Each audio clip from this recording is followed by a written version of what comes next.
Welcome to Time to Press Pause, real life stories from the C-suite.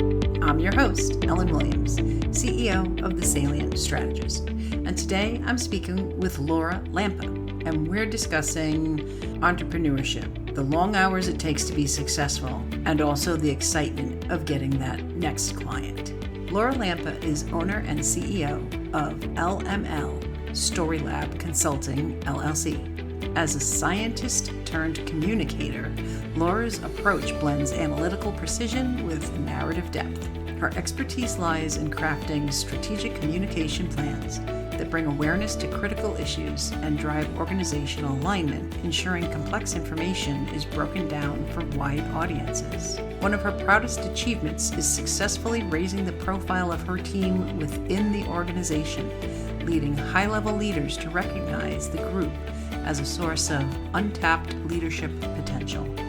Laura is passionate about utilizing her skills to drive positive organizational change and foster a collaborative and inclusive work environment. Laura, welcome to Time to Press Pause. I'm so happy to have you here today. Thanks, Ellen, so much for inviting me. I'm really excited to chat with you. I am excited as well. You and I met on LinkedIn, and I'm really interested in hearing your Press Pause story. Gosh, yes. It's interesting. I think when we initially had our conversation, when we met, I said I felt like my whole life was one long big pause. But maybe the biggest Press Pause story that I wanted to share with you today was when I was laid off and I had to really start to reconsider, what do I want to do with my life, right? What do I want to do when I grow up? I've been told I have a little bit of an interesting background. So let me tell you a little bit about myself. I'm a scientist by education and training, majored in microbiology, absolutely loved it, thought I was going to spend my life in the lab. And I did right out of college, working at the bench, and eventually went into lab leadership, R&D leadership, and started to get into operations type role. Throughout that span of time, I started to get really interested in communication, specifically science communications. And so I really started to craft my career and my development in that direction. So in my last organization, I made that full-time transition instead of just dabbling in it. In my past roles where I said, okay, I'm still in R&D, I'm still in operations, but I will do this on the side. I'll write the newsletter.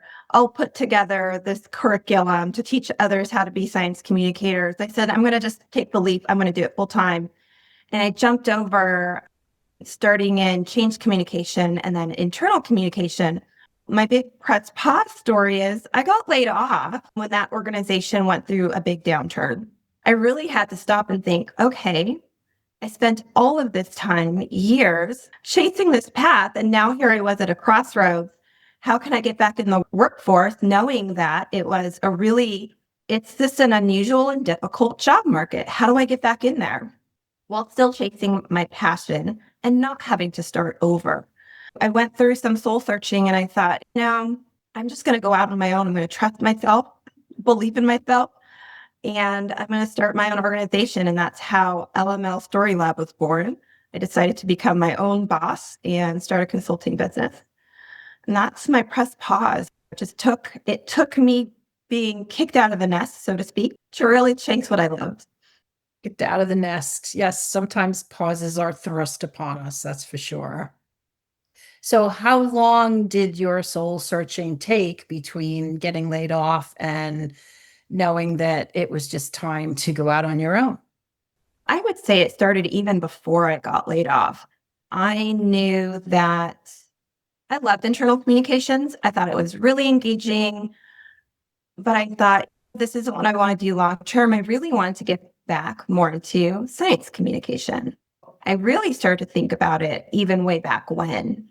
And so when I got laid off, so it took me a couple of months to really get my plan together and think, do I want to play it safe? Do I want to just go find a job? Maybe I want to go back to R&D and operations, do what I know people will hire me for right away, and just call it a day and figure out how to get back into communications in a new company.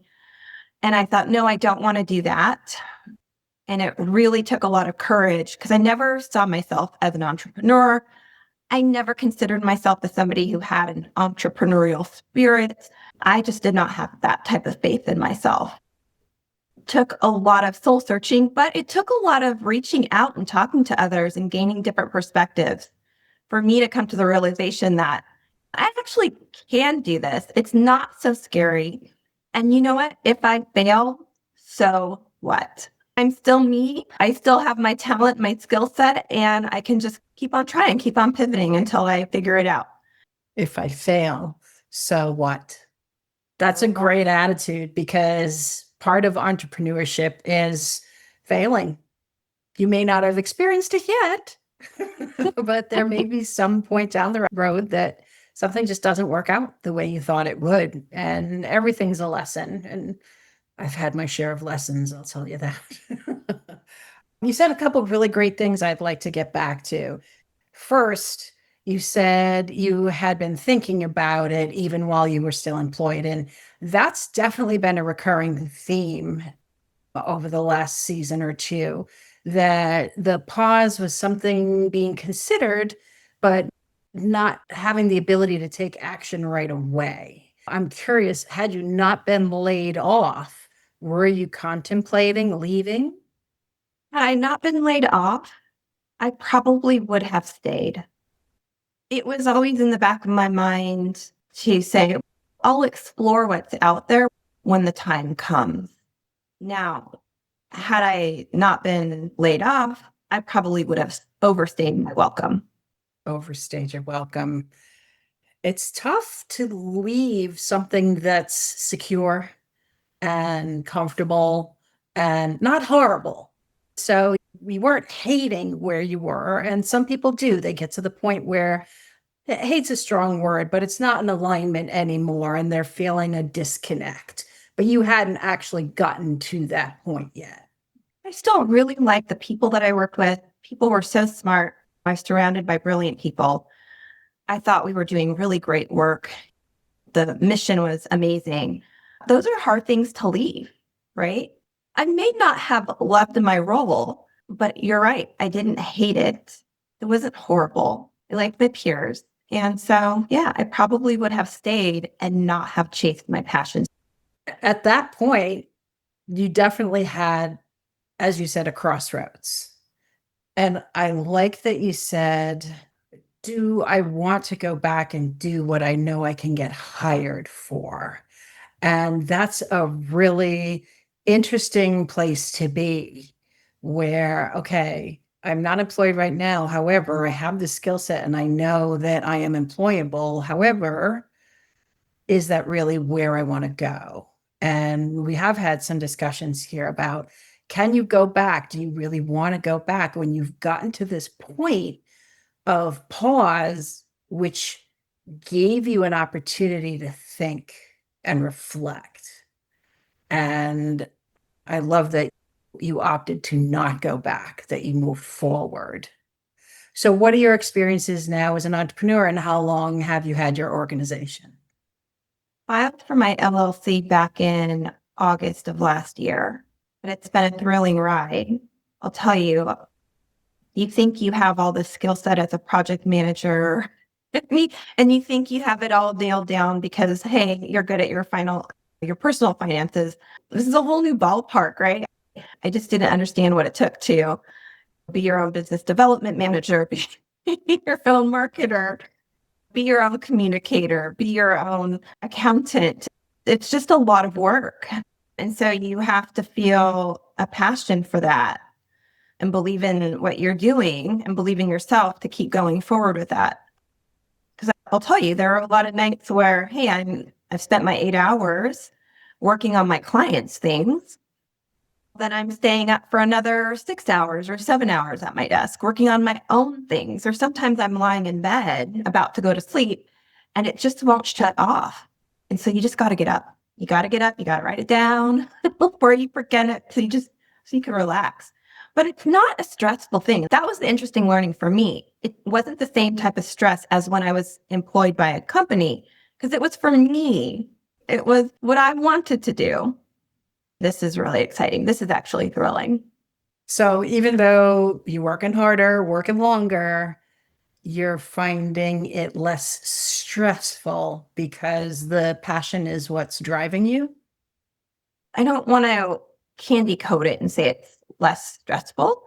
I would say I'm more motivated. It's more motivating. There's going to be stress. Life is full of stress. It's full of challenge. It's really about how you meet those challenges and not letting them overwhelm you, coming up with strategies and tactics to deal with your stress. So if that means getting up or keeping a notebook by your bedside so that you can get your thoughts out so you can go to sleep, so you don't ruminate, do that. Not less stressful, but more motivating. But you did allude to the stress maybe feeling a little different because it was for you. It was a path you had chosen. And certainly I hear that. And for all entrepreneurs out there, 9 to 5 is just not the way it goes. If you're a first-time entrepreneur, don't kid yourself. So I'm on board with that for sure. And I agree there's a pleasure in working for your clients because you're doing what you want to do. But there's also, even with the stress, there's the pleasure of working on your own business. And Absolutely. even though you're juggling and you're wearing a lot of hats, and for me at least, there's that achievement at the end of the day. It does feel good. I think the other piece that's really thrilling, right? Somebody hired you because they believed in your work. They wanted to work with you versus I've been in situations where, and I've always worked with great teams. I've been really blessed throughout my career. But maybe you get on a team where somebody's not fully bought in, right? And they're that sort of voice, that roadblock that kind of comes up and you constantly have to work through that roadblock. But I'm not experiencing that working for myself because they hired me. They want to hear what I have to think. They're open. So it is really different. It's a different kind of stress. I still have deadlines, still have goals to meet, but you're right. It is a different feeling. Yeah, you still have goals to meet, only these are some goals you set for yourself as opposed to KPIs that someone else set for you or your team. Yeah, exactly. And they have value. And I've been an entrepreneur and an employee back and forth throughout my career. And I've had some really great jobs. And I would say most of them have been great because I went in excited about them. And over time, things change, whether it's the job, when I had that experience where the job description itself took a shift and the shift wasn't really in alignment with just what my strengths were, never mind my passion. It was just like, it's not really where I'm at. So that role I left. However, I have had others where I was let go, and some of those were surprising, but it's a little bit of a roller coaster. And I have to say, after each employee stint, I went right back to entrepreneur. I'm like, I just want to be in control. And I sit here now as an entrepreneur, and I'm surprised because I didn't think I would be again. But this time, at least I could say from all the lessons from my past, this one I'm much more present in and much more aware of all the moving pieces and how to better manage them. So it takes time, like anything else, right? It takes practice. It does take time. And I think that's the other thing, right? I mentioned it's a different kind of stress, but over time, it has become easier, right? I have developed those systems for myself. So you become more efficient. You don't feel so taxed. Absolutely. Process and systems. If you find things that are repetitive and you design a way to easily manage them, it does definitely reduce the stress. And I would also say, throw a little advice in here for solo entrepreneurs. If you can start to create processes and systems, then you can start to delegate them. Yes. Laura, I have one last question for you. What advice do you have for leaders when they would identify it might be time to press pause, even if it's not forced on them? I think one of the biggest misconceptions people have about leaders in general is that we have all the answers, and we don't. We're human, we're learning, we're moving forward just like everybody else. And one of the things that we have going on, like everyone else, is voices in our head that tell us that you can't, or whatever negative narrative that you've adopted or heard over the course of your life. I think a lot of us tend to fight those voices or ignore them until they just grow out of control. And what I would say, my one advice to leaders that are thinking about pressing pause is really lean in and listen to those voices. Don't try to shoo them away. You don't have to let them overwhelm you, but listen to what they have to say, because more times than not, some of those negative things are actually telling you what you actually should be chasing. They're trying to keep you safe, but there's also a desire in you. That's why that voice is coming up. There's a desire in you to move forward and do something different. And so really lean in and figure out, what is this negative Nelly trying to tell me not to do? Okay, I'm going to go do that. Because it's probably where my passion lies and where my heart lies, right? I love it. Listen to the little voices that are basically telling you it's time to press pause without actually telling you it's time to press pause. I love that. You have to be a little intuitive and identify which of those voices to listen to, because we definitely speak pretty harshly to ourselves. But that's a whole nother podcast. Laura, that was really great advice. And I loved your story, and I loved all the insights you have on being an entrepreneur, although you are a new entrepreneur and I am not a new entrepreneur. I love all that you've already learned and your approach to everything. I think it's wonderful. Thank you so much, Ellen. And I love that I've met you. Your podcast is fantastic. I look forward to listening to other guests that you're going to have on, because I'm going to learn from you and them as well. Oh, thank you so much. It was great having you here today. Great to talk to you. Thank you for listening to this episode of Time to Press Pause. If you're interested in learning more about Laura, please visit LML StoryLab.com. If you're interested in learning more about me, please visit thesalientstrategist.com. And please listen again wherever you listen to your podcasts.